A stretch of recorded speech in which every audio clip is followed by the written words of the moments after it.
It existed when I had little children.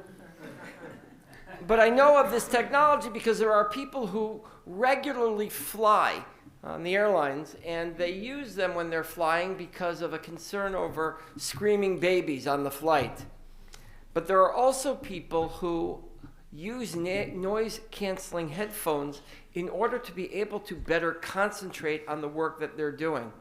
And so we have a member of our congregation who will often put on these headphones, listen to opera, so that he can focus very clearly on the contracts that are in front of him, making sure to attend to every detail. Yes, it's me. Okay. And while I find that this would be a wonderful addition to my life, I really have no need for it, because when I need peace and quiet, I simply close my office door, and there is tremendous tranquility in there. And so I can concentrate very easily. My children are grown, they're out of the house, and so I can sit on the couch and not be bothered by the noise of children, though maybe someday I'll have grandchildren at the appropriate time, in the appropriate circumstance. And then that noise will be something wonderful. My father once gave a Dvar Torah in which he said, there will be days in which you complain about the noise in the house, and then it will become silent. And then there will be days where you complain about your children not making their beds, and their beds will have already been made. And so we look for the quiet sometimes when we are overwhelmed by the noise, and then sometimes when that silence hits, it's awfully painful.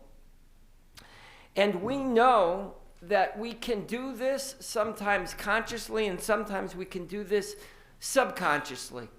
So once went camping with my wife, and in the evening or early morning hours, there were a tremendous number of frogs that were ribbiting. I don't know what noise that's called, but the noise that frogs make. And she began to cry because she was overwhelmed by this noise and she couldn't sleep.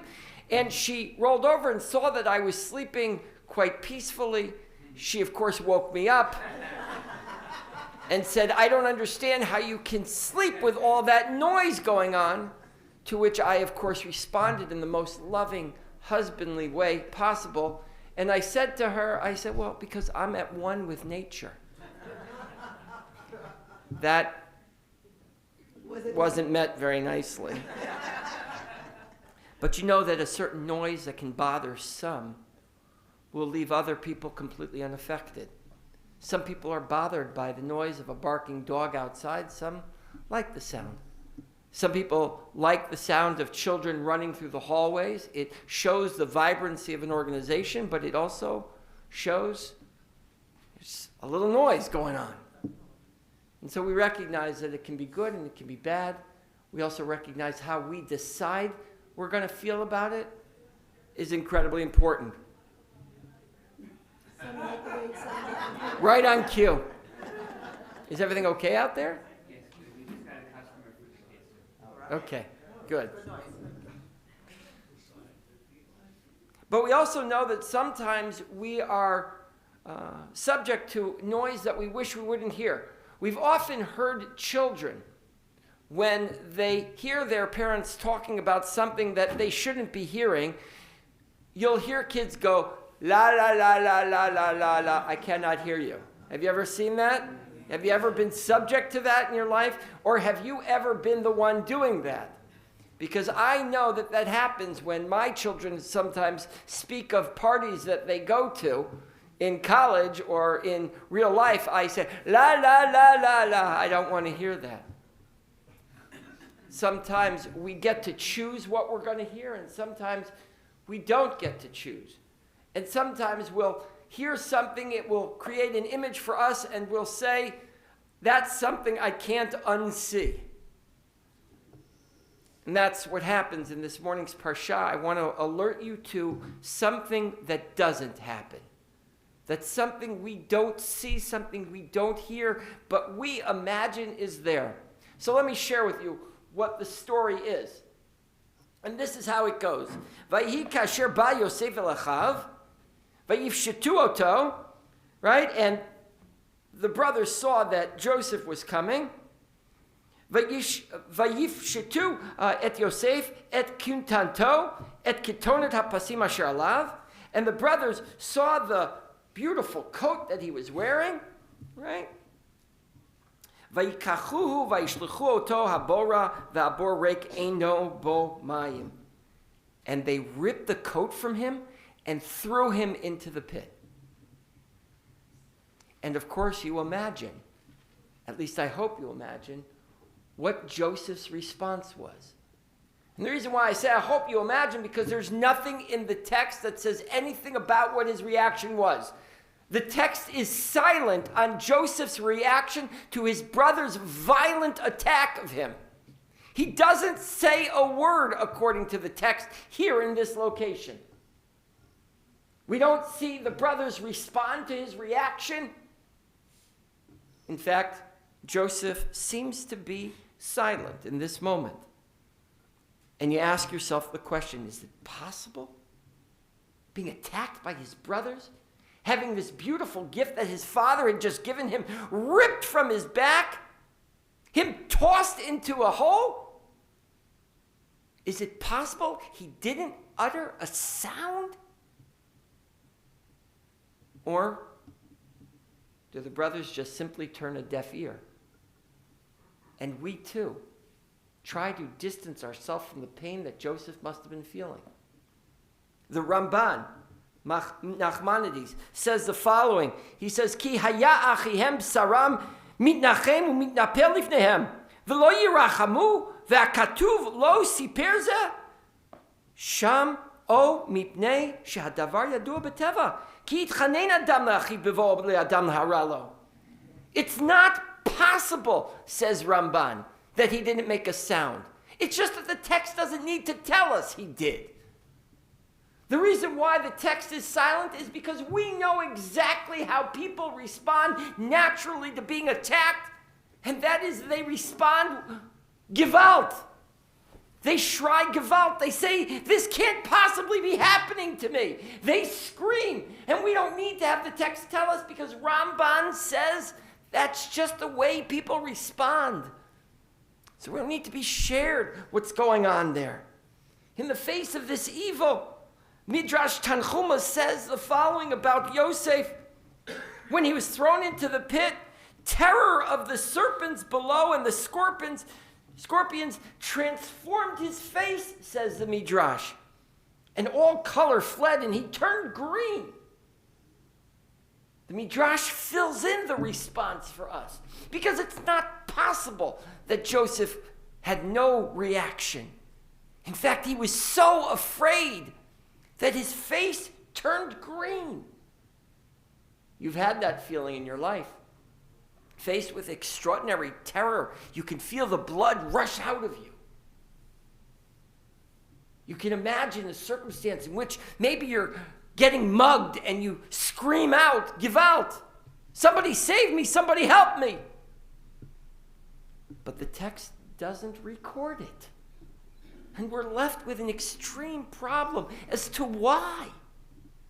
And then we'll see in next week's Parsha, in recalling the events of the story, chapter 42, verse 21 says, Vayomer Isha Lechav, as the brothers have been caught by Joseph. They don't know it's Joseph yet. And they've been caught by him and they start to recall all the moments in their life. What did I do to deserve this? Says the text. Say the brothers, why did this befall us? What terrible things could we have done?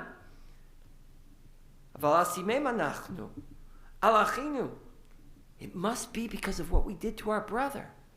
And then they recall this moment that we haven't seen until this moment in the text, nearly 3 chapters later. Ra'inu tzaret nafsho. We saw his suffering. B'itnachto aleinu. And when he pleaded with us, lo shamanu. We didn't hear.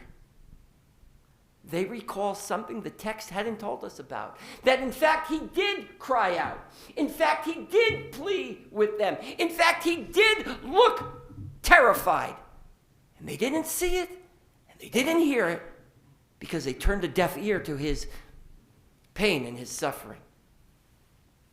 Look, it happens in life to all of us.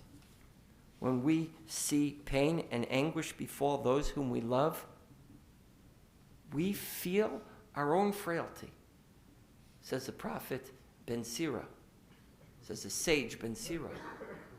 When pain and anguish befall those whom we love, we feel our own frailty. Like delicate flowers, we flourish for only a day. And so when other people are suffering, we can either empathize or we can distance ourselves from it. We can feel their pain or we can recognize our own fragility in that moment. So that's what the brothers do. Their response to their own horrific behavior is to imagine they didn't do it. But guess what? You can only run so far. You can only run so fast because guess what? Life catches up with us.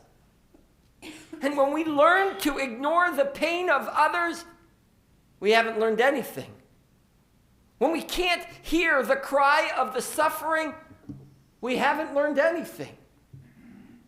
When Abraham banishes Hagar and Ishmael, and Hagar sees Ishmael suffering, she turns her back and walks away because it's too painful when we watch those we love suffer. And our instinct is to turn and walk away, but the angel says, no. Go pick up the child. Hold him closer. And together you'll surmount whatever that obstacle is. You have choice in your life. It's the great gift of free will that God has given us.